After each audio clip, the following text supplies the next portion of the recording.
Welcome to UND Insider Weekly alongside Tom Miller and Brad Schlossman of the Grand Forks Herald, Paul Ralston from UND Athletics. I'm Tim Hennessy. I'll get it out sooner or later here. Guys, a lot of things went on this past weekend for sure. We can start with the hockey team, the men's hockey team at home against Vermont in their first regular season games. And I thought they showed, if nothing else, a very exciting brand of hockey. What'd you think? I thought so too. A lot of contributions from a lot of guys in the lineup, and I think it is going to be a deep team, which I know the coaching staff hoped for at the beginning of the season. And defensively, they played a lot of guys this weekend and got a lot of looks at those guys, and it'll be interesting to see how that works the rest of the season. Tom, did you, what stuck out as far as you were concerned about watching that series, a win and a tie against Vermont? Well, I think we came into the year and I kind of thought that maybe they would win a lot of boring games with strong goaltending and good defensemen.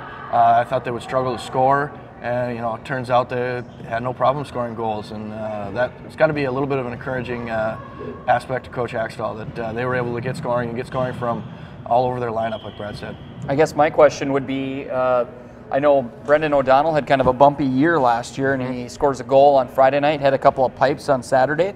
That's got to be encouraging for North Dakota here moving forward. Schlossman's great prediction mind over here in the press box was just saying about how well O'Donnell was playing, and before he got that full sentence out, O'Donnell scored that one from Luke Johnson, so he saw that one coming.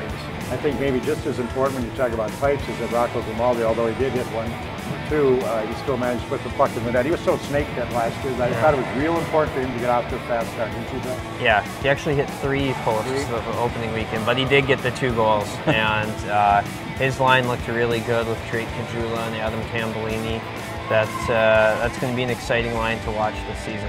Tambellini, it was interesting Friday night how many times that we saw him, 1 or 2 times at least, think he had a little more time and space that he's used to having, and he didn't have that, but he adjusted real well, I thought. Yeah, I thought another thing he did well is he pressured the puck when the other team had it. He forced a lot of turnovers, and one of those ended up in the back of Vermont's net, so a good play by him. Still talking hockey now. It's Minnesota Duluth and North Dakota squared off WCHA series at Ralph Engelstad Arena, and always a battle between those 2 teams, and it was no different this weekend, was it, guys? It's a young UND squad, and really they took it to Duluth most of the weekend. So that's what Shannon Miller said. Yeah. She said that they were clearly the better team after Sunday's game. Shots were 40-20 North Dakota. After I think the first period on Saturday afternoon, the shots were 9-8 UND. The rest of the weekend they were 69-30. So they really took it to them, and that's a team that the UND coaching staff thinks is going to be pretty good, that Duluth team. So very good sign for the women. One of the things that I guess stood out to me was that the game went to a shootout on Sunday, and North Dakota won the shootout. It's something that, you look back at all the years, I'm not sure that North Dakota's won all that many shootouts. Even when the Lamoureux were there, no. They didn't win that many shootouts. So that was kind of neat to see. When the Twins were there, I don't think they had quite as many shootouts as they did the year before. I know the year before they got there, they had a lot of them, and they lost every single one of them.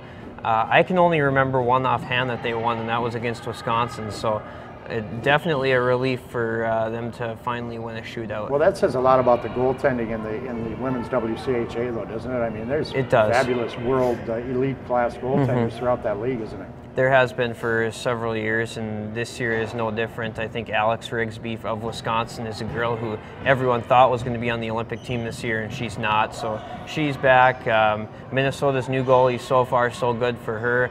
She allowed maybe 1 goal against Wisconsin this weekend, so that'll be a challenge all year. Who was the best player for UND this weekend?